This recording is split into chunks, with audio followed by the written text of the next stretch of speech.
What's going on, everybody? It's comedian Carly Rowe from Cleveland, Ohio. So happy to be here today to perform a couple jokes for you in this strange world we call the 2020 zone. I feel like it's, instead of the Twilight Zone, we're in the 2020 zone. We're gonna have some big TV show 20 years from now highlighting how terrible this world's been. Oh, Jesus, I hate it here, y'all. I hate being in this world right now. Look, I'm not saying I want to kill myself. I just want like a meteor or an asteroid or something to come down, something that's out of my hands, you know, something in God's hands to come down and just get us out of here, because this world sucks. We should have known things was going to be bad when Kobe died at the beginning of this year, you know?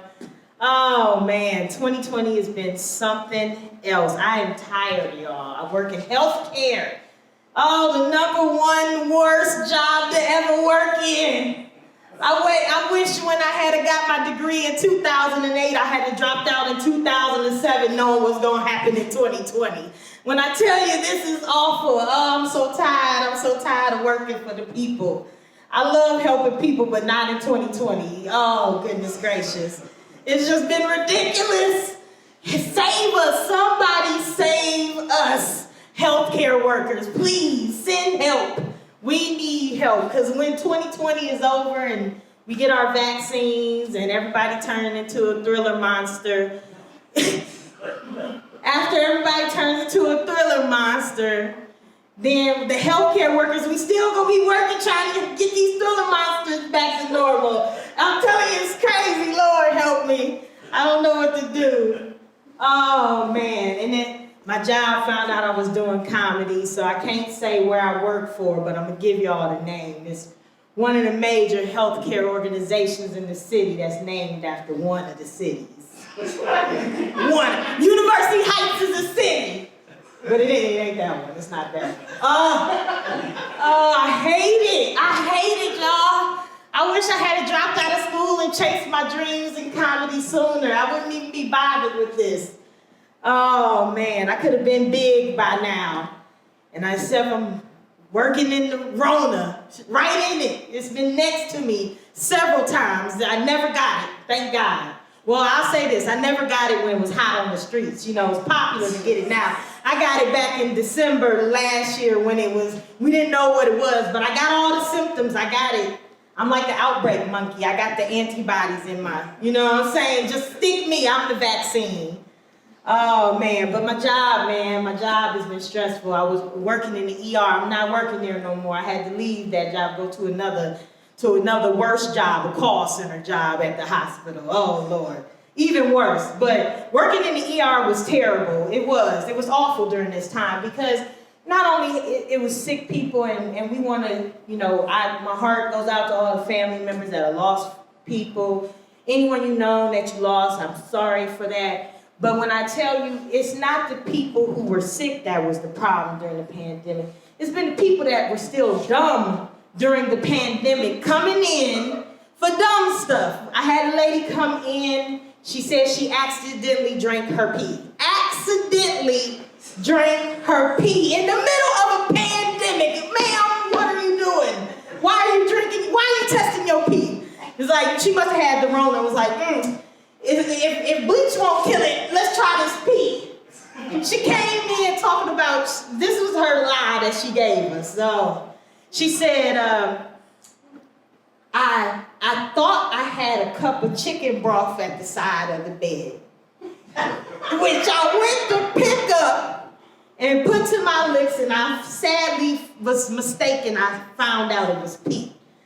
Now, come on, y'all. If you're gonna lie about drinking your pee, actually just don't, because there's no good lie. Just say, I just wanted to drink my pee. You know what I mean? I want to know what it tasted like. I've been eating a lot of pineapples lately. You know, I don't know, something. But don't lie to me, ma'am, and tell me that you accidentally drank your pee. You thought it was a cup of chicken broth. First off, why is pee sitting at the side of your bed in a cup? She said it was a cup of chicken broth. How did the pee get in the cup that was supposed to be chicken broth? Answer me that. Oh, I hate it here. I hate it. Oh man, I should have been a math teacher like my mom wanted me to do. I was good at math, man. I should have been a math teacher. Oh man, working in a call center is something else too. Because people hate you on the phones and they hate you. They hate you in real life and they hate you on the phones. Oh, I hate it. But you know, the best part about working in a call center, I can mute it and cuss people out when they don't know I'm talking about them behind their back. I like to talk about people behind their back. That's funny to me. I like for them to not know what I'm talking about. I say it to their face, but I ain't trying to get fired. Not this year.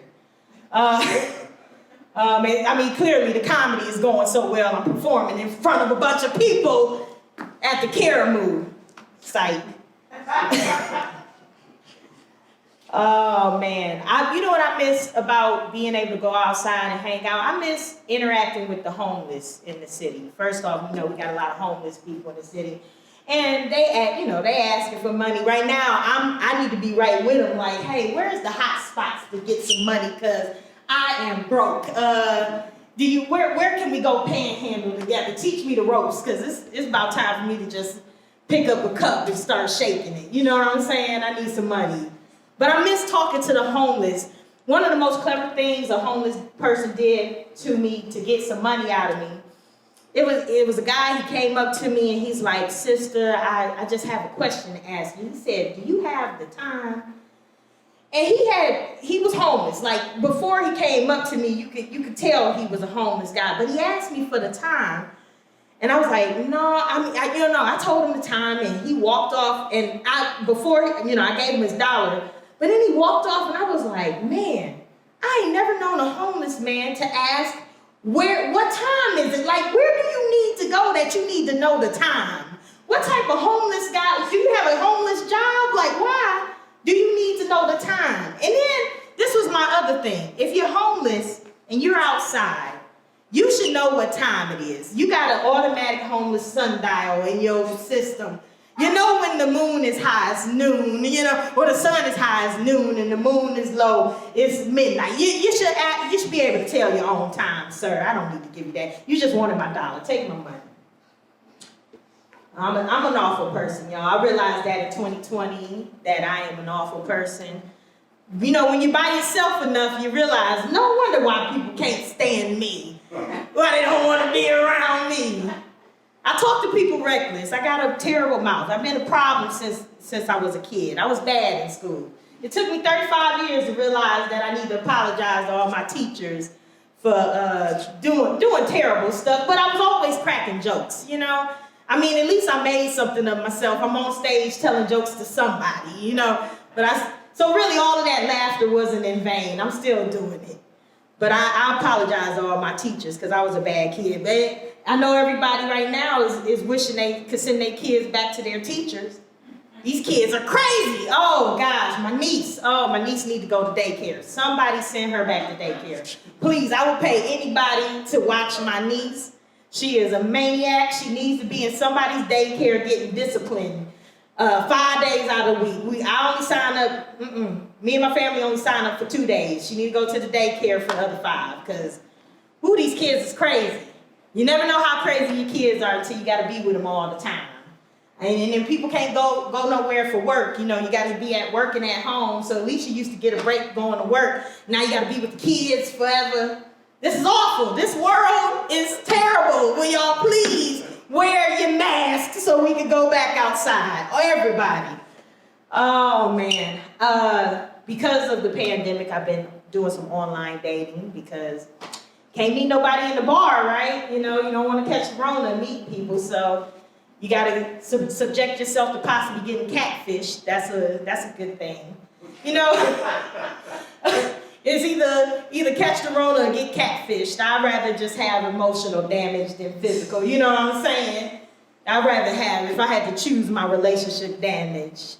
Oh, man, but my mom, man, I talk to my mom all the time about me online dating, and I just tell her it's just horrible. Online dating is the worst, but it really is not as bad as meeting someone in the club. It's one step below meeting someone in the club. Have you ever met someone in the club? Like, one, you're dancing, you're probably drunk, you're having some drinks, you're dancing in front of a person that you can't really see because your vision's a little blurry. Women, what we do, we put on just enough makeup to cover up the ugly, you know. Men, they throw on a hat to cover up the LeBron James hairline, you know. We fronting in the club. And you dance and fall in love with the person. You're not even remembering the person's name. Then you text, you leave the club, you text them all week, and you decide to meet them up. And you're at a date, sitting across from a person you barely know, thinking, like, how did you get catfished in real life? Like, it's crazy. Meet someone in the club is awful. But like I said, my mom is a social worker, so she's been very overprotective. To me, it's overprotective, but I know she just loves me. But she's so protective of me about going out and being around people, and she's nervous. Like she old school. She raised, born in the 50s, raised in the 60s and 70s, back when people was roofing people, slipping Mickeys and stuff, She still when I go out, she's like, man, make sure don't nobody slip you a Mickey. I said, Mom, I am 6'1", 230 pounds. Who is trying to drag all of this home? It's a lot of me, okay? It's gonna take a Mickey and a Minnie to get me home, but I'm willing to take that risk. That's my time. My name is Carly Rowe. Thank you.